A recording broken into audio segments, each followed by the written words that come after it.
So problem number 2, a tractor weighing 3,000 pounds with a wheelbase of 9 feet. So meaning this distance here is 9 feet from this wheel papunta dito. Yun yung distance B. That's 9 feet. Carries 1,800 pounds on its load on the rear wheel. So dito sa likod, 1,800 daw yung bigat ng gulong na yan. And we are asked to compute the maximum moment and the maximum shear when crossing the 14 feet span. So papatawidin natin yung tractor na to sa 14 feet na span. So if the resultant R is equal to 3,000 pounds, so if we are going to compute for the wheel load, since the R is the sum of the wheel on the rear plus the wheel on the front, so we can say that if R is equal to 3,000 pounds, then the rear wheel is 1,800 pounds. Then we can compute for the value of the load in the front wheel. So the load in the front wheel is equal to 1,200 pounds. Now, the first thing that we are going to do is to compute for the location of the resultant R. So if this is the resultant R, then that location is the distance x from the 1,800 pounds. So meaning, we are going to take the moment at this point para makuha natin yung location nitong R. So we have Rx, that's the summation of the moment, no? Kasi ang ano nito, ang pinaka foundation nito is the summation of the moment created by the resultant is equal to the summation of the moment created by the individual loads, no? So Rx, meaning that's the moment to be created by R, means that R times the distance x, that's Rx, is equal to the moment created by the load. Since dito tayo nagmo-moment kay rear wheel, this 1,800 pounds will not create moment kasi po, that would be 1,800 multiplied by 0 because the distance here is 0. So for the front wheel, since this is 1,200 pounds, then that would create a moment, so that's plus 1,200 pounds multiplied by the distance of the distance between the rear and the front wheel is equal to 9 feet. So this is equal to 9. So computing for the value of the Rx using the calculator, and so computing for the value of the Rx, we have, wait lang, hindi natin na-substitute yung R, substitute natin yung R. Because R is 3,000, so ito ay papalitan natin 3,000, so this is 3,000. And that would be 1,200. So computing for that, so we have 1,200 times 9 divided by 1,000. And that is equal to 3.6. So meaning, the value of the x is 3.6. So, yun yung value ng x. Yung kabila, ito yung 9 minus x, then that would be 9 minus x is equal to, so of course, yung sagot, minus lang natin ng 9, that is 5.4. So that is equal to 5.4. So since alam na natin yung mga distances na to, we can now compute for the maximum moment and the maximum shear. No? So, later, we'll be using the formula kasi may formula siyang binigay, diba, dun sa instruction natin to check. No?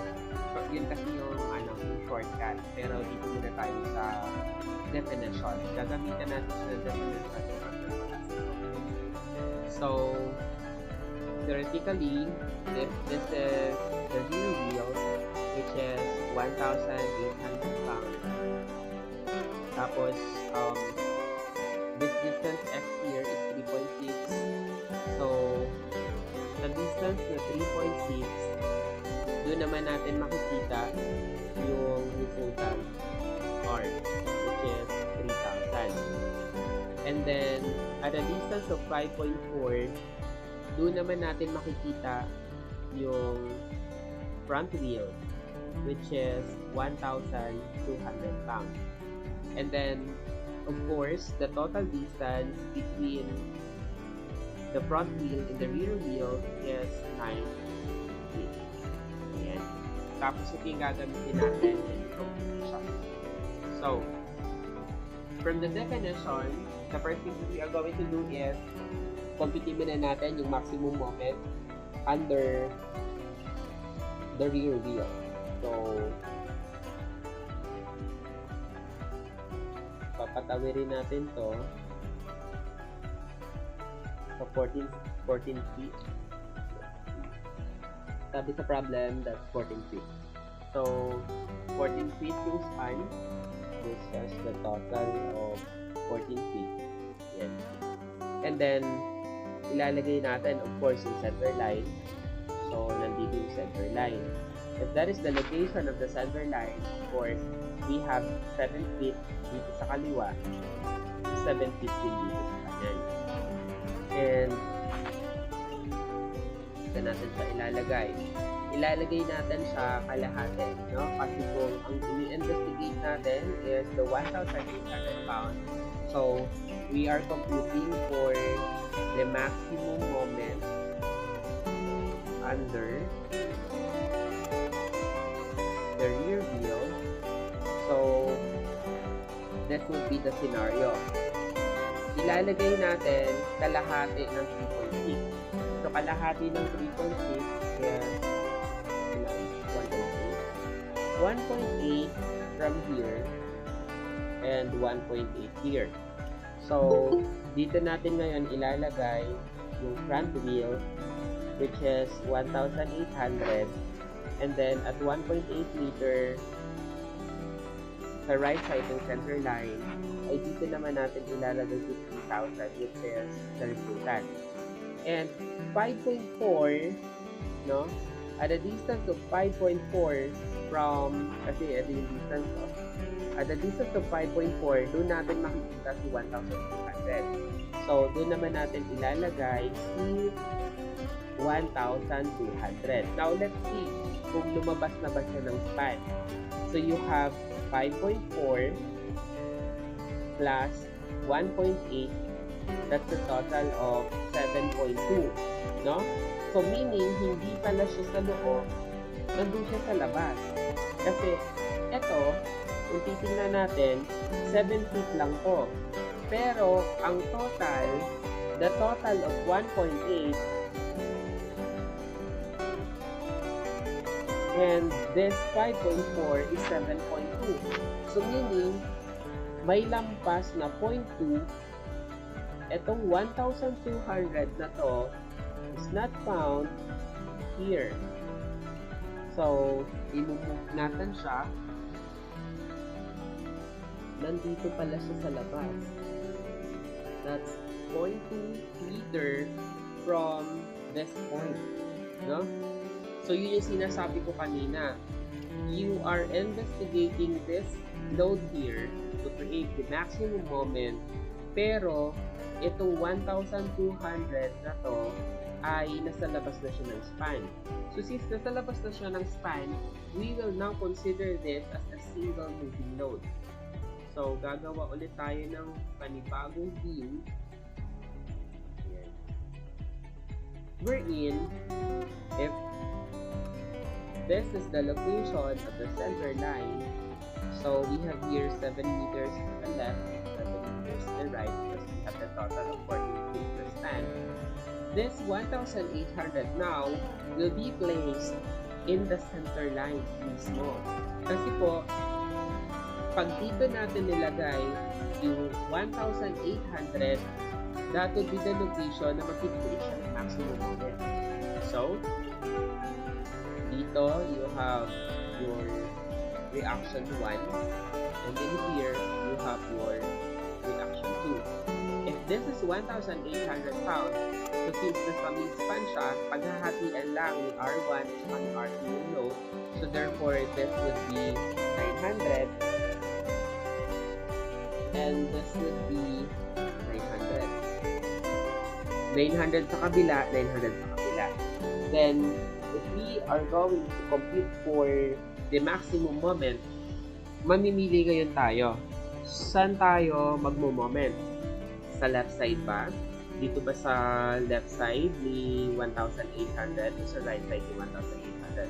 Actually, pareho silang magbibigay ng tamang sagot, no? Kasi kung titingnan natin, summation of the moment at the location of the rear wheel in this case, so that would be the maximum moment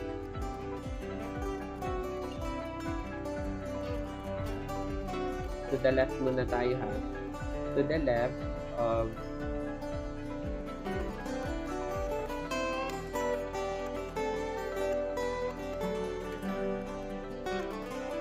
the rear wheel. So, kung to the left tayo, that would be this R1 here multiplied by the distance of 7 meters. So that's clockwise, it's positive, no? So dito, ang clockwise ay positive. Pero dito, sa kabila, yung counter naman, no? Yung counter naman, yung positive. So let's see. So you have 900 multiplied by 7 meters. So that would give us 6,300 pound foot. So this would be the maximum moment created by the rear wheel. Kung sa right side naman tayo, no? So the moment to the right of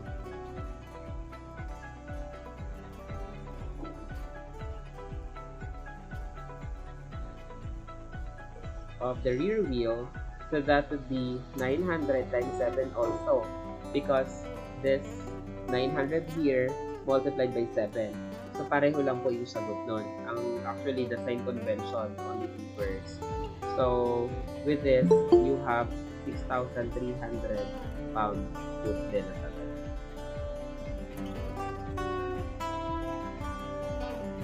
So pareho lang yan.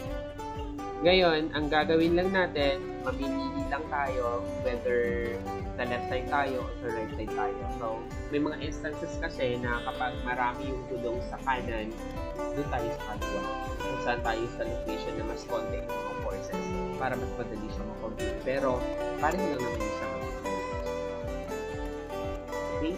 So, we already computed for the value in maximum moment under the rear wheel. Doon na tayo lilipat sa front wheel. So, for the front wheel naman, so the scenario for the front wheel is this.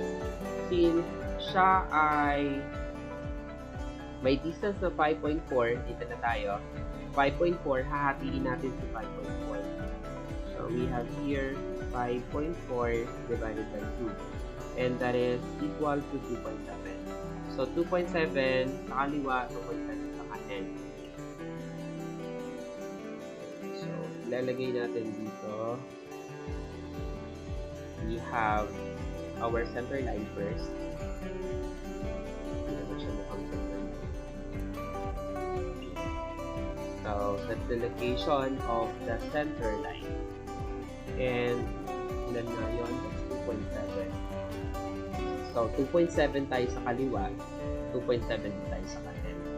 And, yung nasa kaliwa, that's the location of the resultant, which is 3,000 pounds. And sa kanan, that would be the location of the rear wheel, the front wheel rather, which is 1,200 pounds. Now, the distance between the resultant and the rear wheel, kung babalikan natin, is equal to 3.6. Ito yun. No? 3.6 yung distance nito 1,800 sa 3,000. So, ilalagay natin siya 3.6 sa kaliwa. So we have here 3.6. Dito naman natin makikita yung ating front wheel, which is 1,000, rear wheel rather, which is 1,800 pounds. Ayan. Ngayon, kukumpitin ulit natin kasi we know that this is a 14-meter span, ay 14 feet rather. So this is 7 feet sa kaliwa, 7 feet naman siya sa kanan. So, let's see kung lumabas ba yung 1,800. So we have here 7 minus 3.6 minus 2.7. And lumabas dito na positive, so may 0.7 pang natira. Ibig sabihin, nasa loob pa rin siya ng span. So this is 0.7. Okay? So, kukompute na tayo. Ito yung kinukunan natin ng moment. Ibig sabihin, sa kanya tayo mag-moment. Ngayon, ito yung magiging scenario. You have here your R1 and you have here your R2. So you have two options in computing for the R1 and the R2. The first option is you will be using this 3,000 pounds in order for us to compute for the R1 and the R2, or you will be using the 1,800 and the 1,200 ng hiwalay. No? Ipapakita ko siya na kukumputin natin ng hiwalay, magkapareho yung sagot. No? Huwag natin siyang i-mix kasi mag-a-add up yun yung resultant at saka yung individual na loading. So let's see. Kung ang gagamitin natin muna si resultant ha, 3,000 pa. So we are going to summate moment at R2 is equal to 0, taking the clockwise direction as positive. So kay R2 tayo mag-moment, ibig sabihin is R1, that will, there's R1 here that will create a clockwise rotation, and it has the total distance of ilan? Okay. So, the distance between the R2 and the R1, of course, is this, yung 14 feet, the total span. So, this is times 14. And for this 3,000 here, so minus 3,000, multiplied by the distance of, as you can see here, if this is 7 feet kasi yung kabila, 7 feet, i-add lang natin ito yung 2.7. So, that's 2.7. And, sila lang naman, that is equal to 0. So, computing for the value of the R1, we have 14x minus 3,000 times 9.9. This is equal to 0, which is equal, and we have 2,078.57. So that's 2,078.57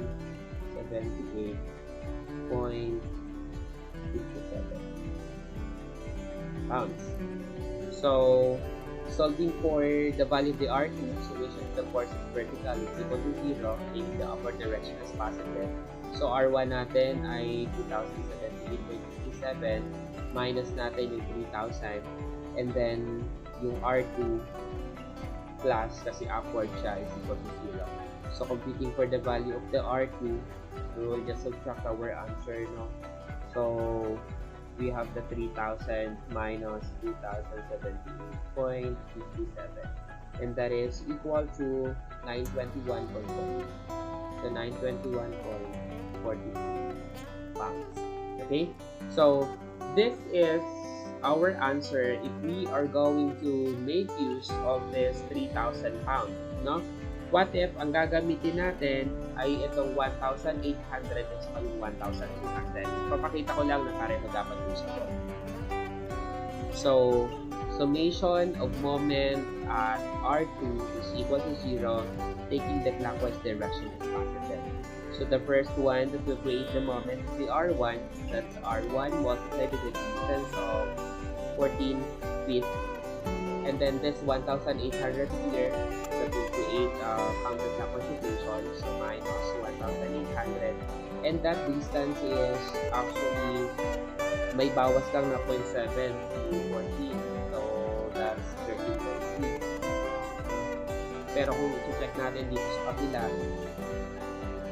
that is 7 plus yung 2.7 plus 3 points. And that is 13.3. So, pareho na. And this 1,200 here, so that would create counterclockwise rotation, negative siya. And this, if this is 7 feet, no? 7, we will subtract that by 2.7. So that distance is 4.3. So this is 4.3. So the distance here is 4.3, that is equal to 0.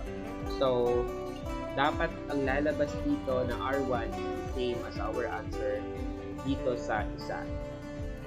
Medyo mahaba lang yung solution niya kasi mas marami yung consider natin na bulok. Kaya nga, I always say na kapag ang kinukompute natin is the resultant, we will make use of the resultant, no? Hindi yung individual nodes. So, we have here 14x minus 1,800 multiplied by 13.5 minus 1,200 multiplied by 4.3, that is equal to 0. So, sheet code equals, and ang sagot natin ay 2,078.57. Pareho lang sa sagot natin kanina. So, meaning, this is 2,078.57. No? So, the same lang sa sagot natin kanina. Kaya, it's up to you whether you are going to make use of these forces in order for you to compete for the reactions, or gagamitin ninyo itong resultant para ma-complete natin yung reaction. No, as long as you completed the reaction, okay lang naman yun. Basta tama, dapat yung conclusion. Okay? So, since si 1,200 yung ine-investigate natin dito, we will be choosing saan ka magmo-moment. Sa kaliwa ba o sa kanan? Pero pareho magpakita, no? At dapat pareho din yung sagot, no? Kapag sa kaliwa tayo o sa kanan muna tayo, kasi yun yung pinakamadali. Kasi ang mag-create ng moment dito sa kanan is si R2 lang, no? That's to the right. Natin ha. We have the maximum moment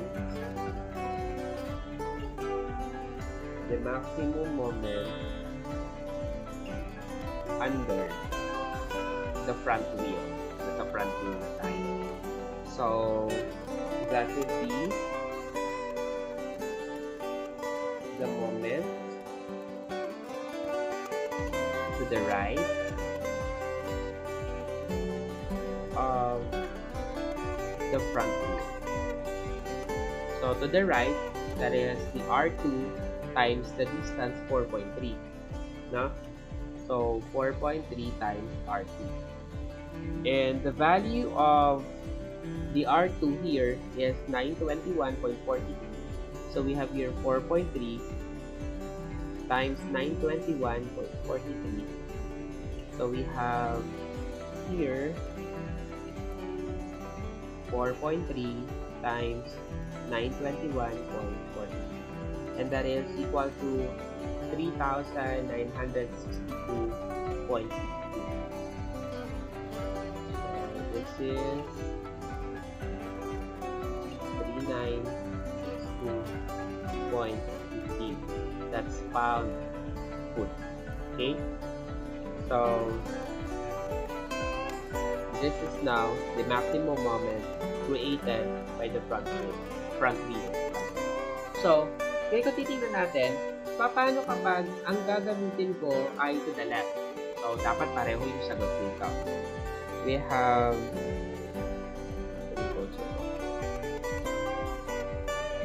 have the moment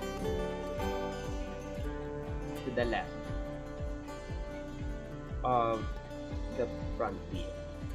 So, remember, if you are taking the moment, no, hindi po natin gagamitin si 3,000. Ang gagamitin natin yung individual na nodes, no? In computing for the reaction, yung resultant yung gamitin natin. Pero in computing for the moment, yung individual na gulong gagamitin natin. So, ang mag-create ng moment dito sa to the left ay si R1 at saka si 1,800. Sabi ko nga, ito si 3,000 ay hindi na to isasama kasi resultant yan. Huwag mong isasama sa moment yan. Okay? So, to the left, that is R1. So, R1 multiplied by the distance. Ang distance po natin is the distance from here kasi dito tayo nagmo-moment. Kung sino yung gulong under consideration ay sa kanya tayo nagmo-moment. So, the distance in here is the 9 feet plus 0.7. So, that's 9.7. 9.7. Iba-iba na yung and then 1,800. So the clockwise, di ba? The clockwise is positive. Sa kaliwa to the left, the counter is negative. So magma-minus yun. Minus 1,800 multiplied by the distance between the 1,200 papunta dito sa 1,800 or the rear wheel, hindi naman nagbabago. Ito talaga yung distance nila.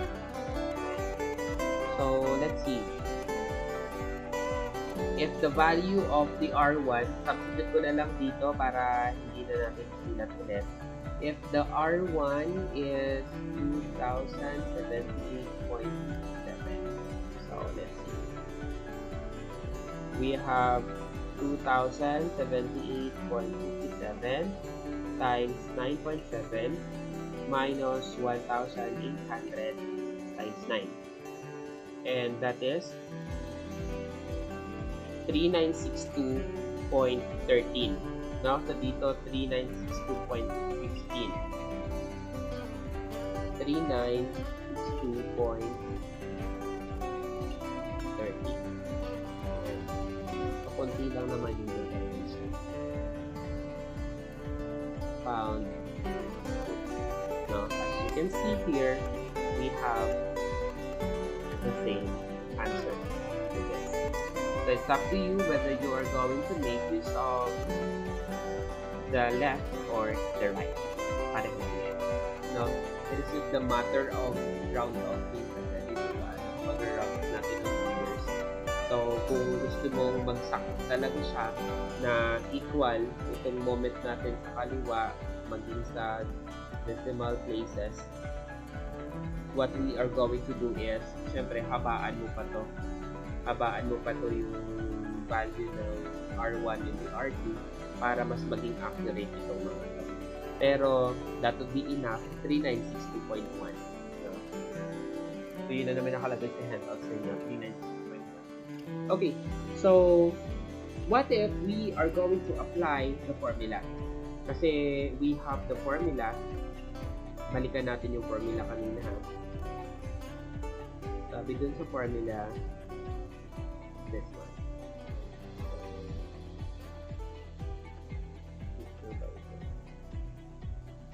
Okay. So, but first, tingnan natin ha. The maximum moment to be created by the front wheel is equal to 3,962.15 pound-foot, no? Doon naman sa rear wheel ay meron tayong 6,300. So, 6,300 is greater compared to 3,962. So, we can say that the maximum moment is equal to 6,300 pound-foot.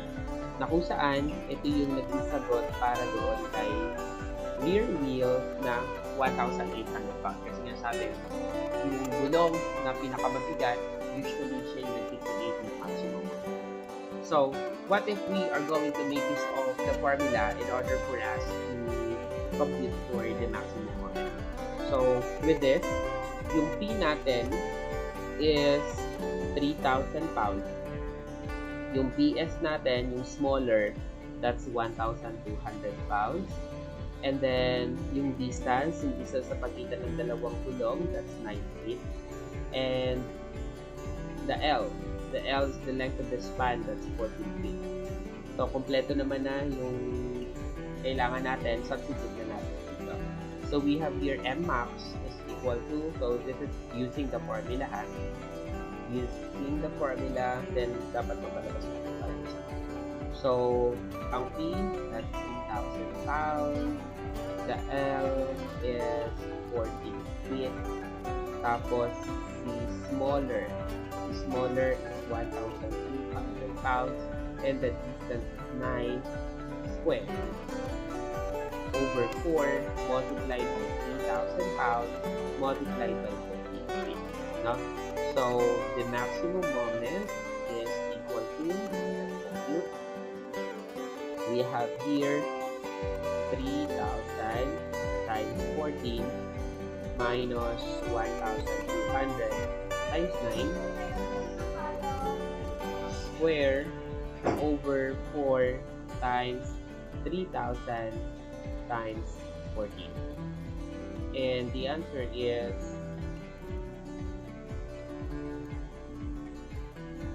3 doon natin yung 1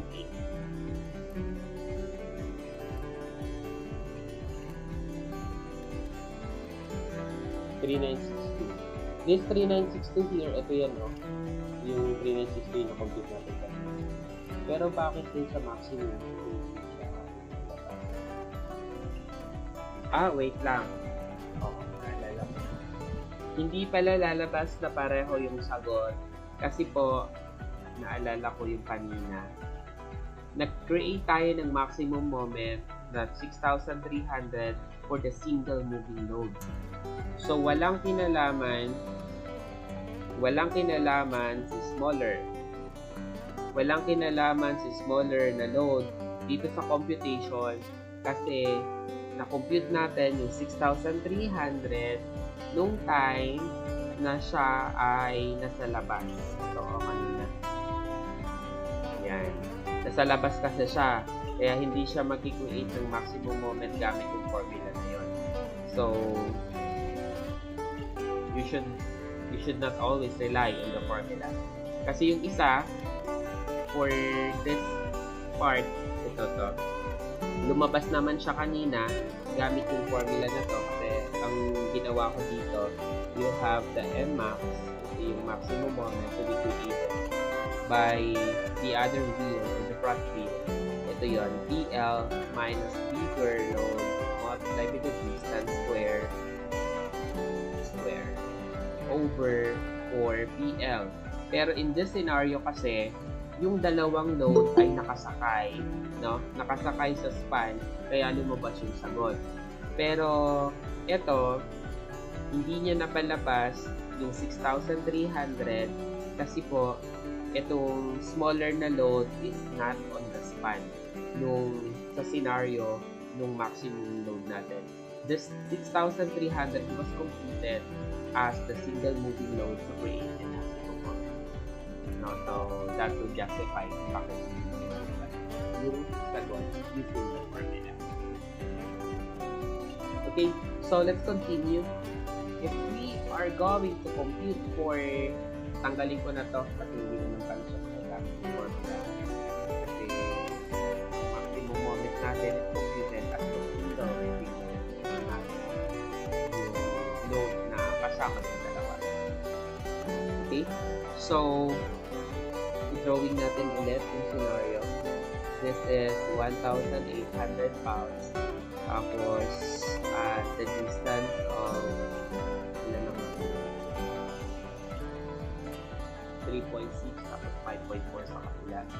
So, the distance of 3.6 here, nandito naman natin makikita si 3,000 tapos 5.4 sa kabila. Nandito naman si 1,200 pounds.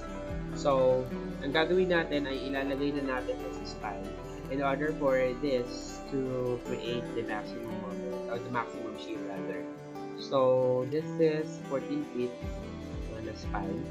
And ang gagawin natin, ilalagay natin yung bigger na load dito sa support.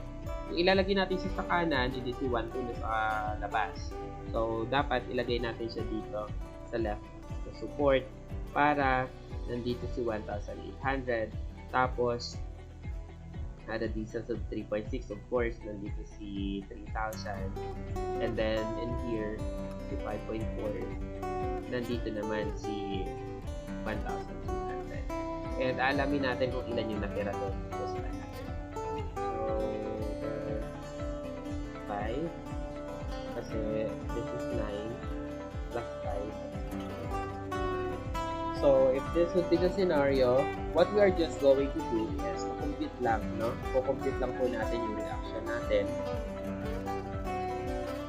So, in this scenario, kung saan to nakapatong, itong reaction na to, siya yung magiging maximum shear. So, of course, we will be computing for the value of the R1. So, in computing for the value of the R1, we will be summating moment at R2. So, summation of moment at R2 is equal to 0, taking the clockwise direction as positive. Then, R1 will create clockwise rotation multiplied by the distance of 14 feet. And if we are going to compute for the reaction, sabi ko nga, we will make use of the resultant, not the individual load. So, minus 3,000 multiplied by 10.4 because that's 5.4 plus 5 which is equal to 0. And computing for the value of the R1 that we have here, 14 x minus 3,000 times 10.4 is equal to 0. So because then that would be 2,222. So this is 2,228.67. And this R1 here is the maximum shear. So this is the answer for the maximum shear, and this is the answer for the maximum. So for the sake of the discussion, I will be computing the value of the R1 using the 1,800 and the 1,200 naman instead of the resultant 3,000. So summation of the moment at R2 is equal to 0, taking the clockwise direction is positive.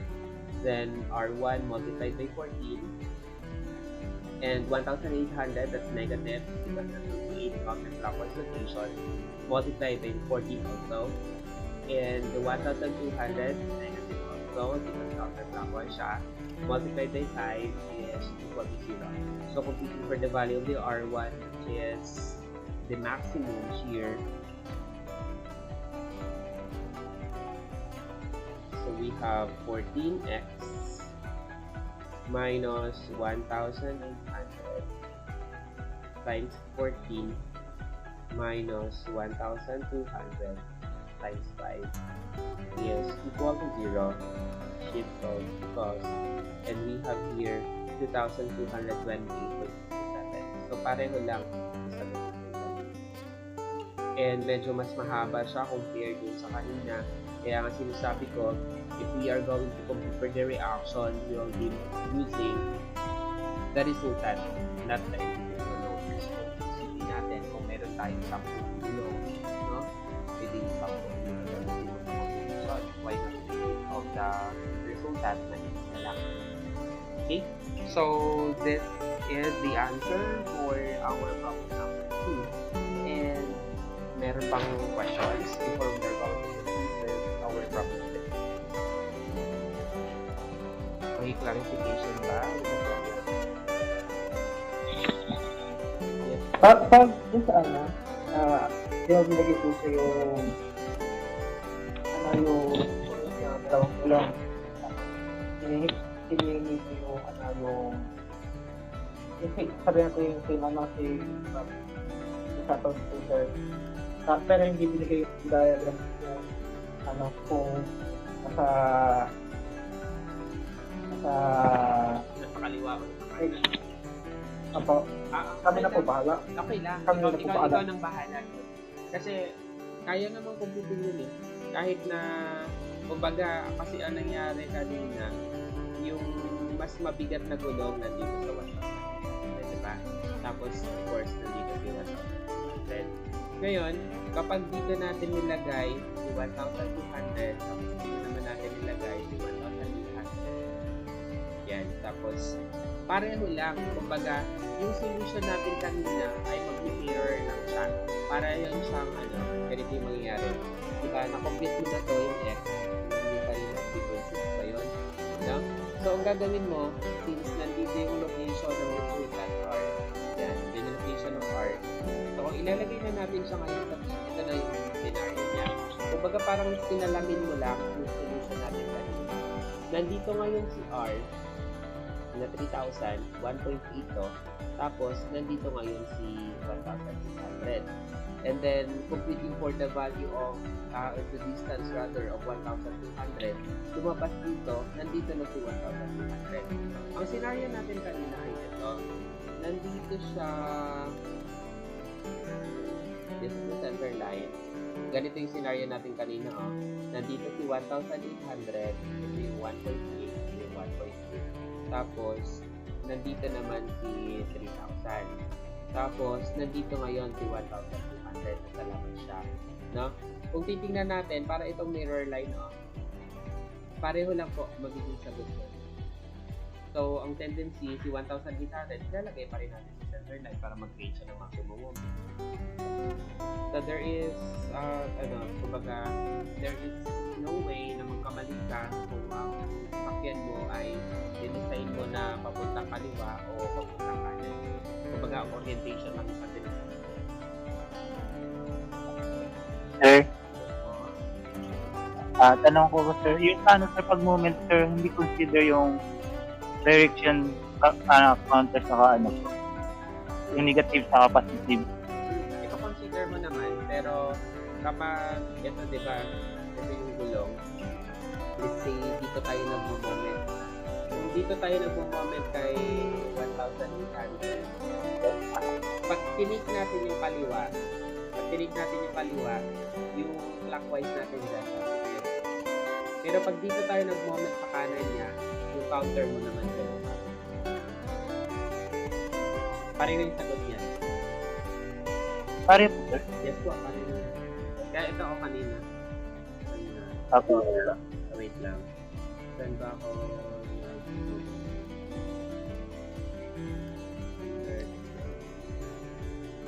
Ito oh. Kung makikita nyo dito, yun nasa right side kasi, R2 lang times 4.3. Ito lang yan, R2 times 4.3. Ngayon, pag doon ako nag-moment sa left side, si R1 positive, nag-clockwise siya. Si 1.8 ay magne-negative, kaya negative ito. Tapos si 1.2, counter din yan, negative din yan. Pero kung titignan natin yung sagot natin, wait, dito pala. Si R1 times ito is positive. Pero ito si 1.8, positive pa rin.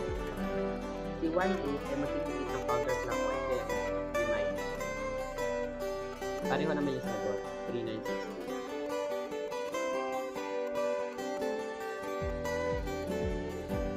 Okay. Sir, yung ano po, para sa mo ba yung center line?